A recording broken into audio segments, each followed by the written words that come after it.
Magandang good afternoon for today's video kung saan nga walang pila ay dapat pinupuntahan. Kaya nga, pinuntahan na namin itong hindi nagtitrending at hindi rin dinudumog na baga ng baka na walang bisyo kundi damo lang, sapat na. Bali 5 hours pa lang minamarinate ang baga ng baka sa mga sangkap niya. Tapos ipiniprito sa mantika para mas lalong maging malasa at sumarap. Silang mag-asawa lang ang gumagawa nito. Sila rin ang nagtitimpla at naggagayat ng pa-cubes. 5 pesos lang per isang stick at 100 pesos naman sa isang styro. Nagtitinda rin sila ng marinated ready to fry beef baga ng baka. 100 pesos per 200 grams. Pwedeng ulam, pwedeng pulutan, at pwede ring dakutan na the best i-partner sa kanilang masarap na suka na pwede mo nga gawing soft drinks eh. Dito lang pala yan sa Manuel Nison Street, Tayuman, sa tapat lang ng Gets Hotel. Malapit lang pala ito kay Mami Sheng na nagtitinda ng masasarap at makukulay na halo-halo na talaga namang pinipilahan. So paano? Let's go! Tikiman time! At yan, titikman na natin yung baga dito ng Tayuman, M. Hison Street, yan, Santa Cruz, Manila. Yan, tagal na pala nagtitinda dito ni Kuya. Almost 3 to 5 years. Pwedeng pang ulam, pwedeng pulutan daw, at pwede ring pandakutan. Tikman na natin. Sarap. Grabe, ha?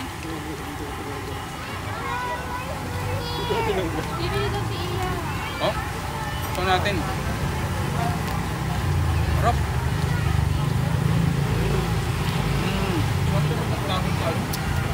Sarap. Mas the best to pag ano eh, lumulutang sa suka.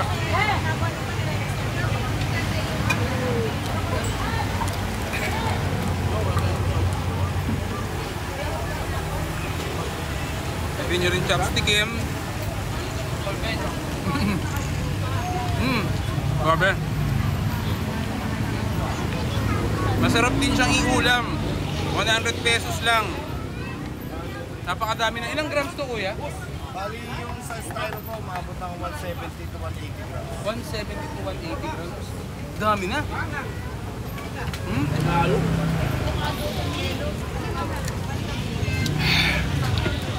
Grabe. So sa mga gustong pumunta dito, Manuel Hison Street, Tayuman, Santa Cruz, Manila. Malapit lang to kay ano, Mami Sheng, no? Na nagtitinda ng halo-halo. Solid. At Mami Cheng, sinonong din, no? mamaya na lang pala pagbalik namin. Babalik kami. Ayusin ko lang. Mamaya na kami ha. Pero okay na gawin ko, baka mabusa. Hindi, wag mo yan. Grabe. Ito talaga yung ano eh, ramdam yung pagka street food, no? Kasi nasa labas ka kumakain. Pagkain sa kalye. Pagkain. Street. Solid. Ay, sorry.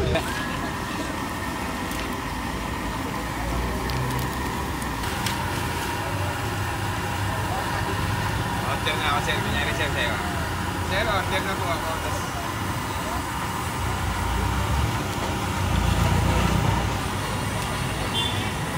Kaya po yung ganyan. 100 pesos po.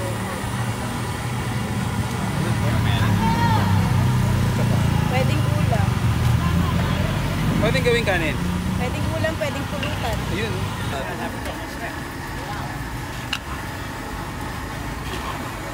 Pwede po, sige.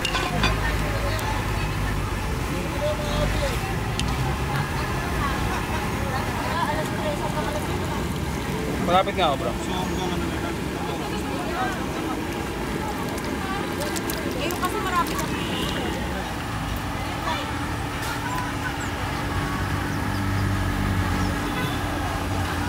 Bali, kayo mag-asawa po, no? Opo. May gumagawa lahat nito, sir. May nagtitimpla, tsaka nagagaya. Magandang good afternoon for today's video kung saan nga walang pila ay dapat pinupuntahan. Kaya nga, pinuntahan na namin itong hindi nagtitrending at hindi rin dinudumog na baga ng baka na walang bisyo kundi damo lang, sapat na. Bali 5 hours pa lang minamarinate ang baga ng baka sa mga sangkap niya. Tapos ipiniprito sa mantika para mas lalong maging malasa at sumarap. Silang mag-asawa lang ang gumagawa nito. Sila rin ang nagtitimpla at naggagayat ng pa-cubes. 5 pesos lang per isang stick at 100 pesos naman sa isang styro. Nagtitinda rin sila ng marinated ready to fry beef baga ng baka. 100 pesos per 200 grams. Pwedeng ulam, pwedeng pulutan, at pwede ring dakutan na the best i-partner sa kanilang masarap na suka na pwede mo nga gawing soft drinks eh. Dito lang pala yan sa Manuel Nison Street, Tayuman, sa tapat lang ng Gets Hotel. Malapit lang pala ito kay Mami Sheng na nagtitinda ng masasarap at makukulay na halo-halo na talaga namang pinipilahan. So paano? Let's go! Tikiman time! At yan, titikman na natin yung baga dito ng Tayuman M. Hizon Street. Yan, Santa Cruz, Manila. Yan, tagal na pala nagtitinda dito ni Kuya. Almost 3 to 5 years. Pwedeng pang ulam, pwedeng pulutan daw, at pwede ring pandakutan. Tikman na natin. Sarap. Grabe, ha?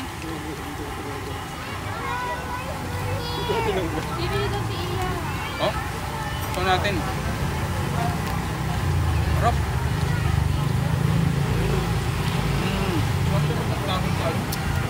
Sarap. Mas the best to pag ano eh. Lumulutang sa suka.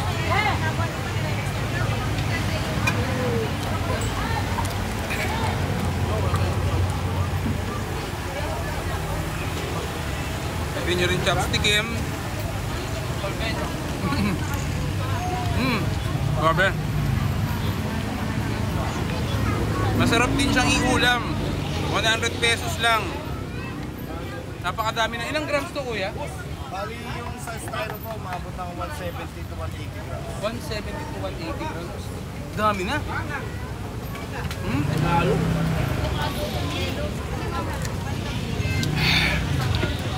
Grabe.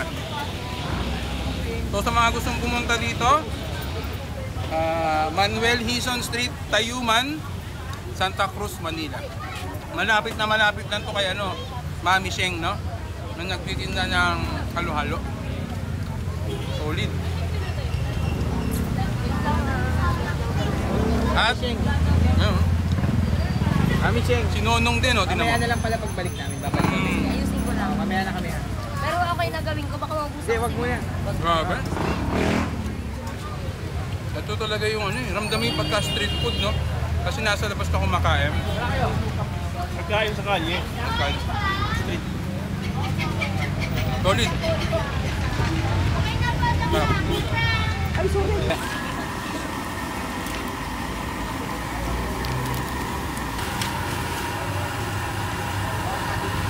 Order na ako, sir. Kunyari, sir, sa'yo.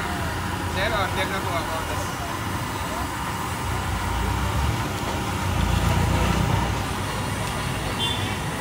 Magkano po yung ganyan? 100 pesos po.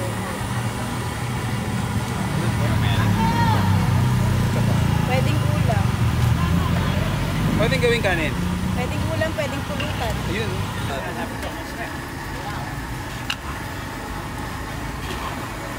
Deposit.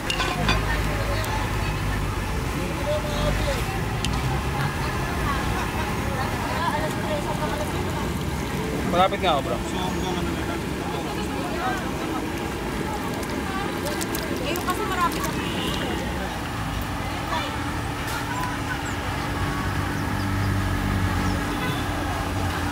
Bali, kayo mag-asawa po, no? Opo. May gumagawa lahat nito, sir. May nagtitimpla, tsaka nagagaya.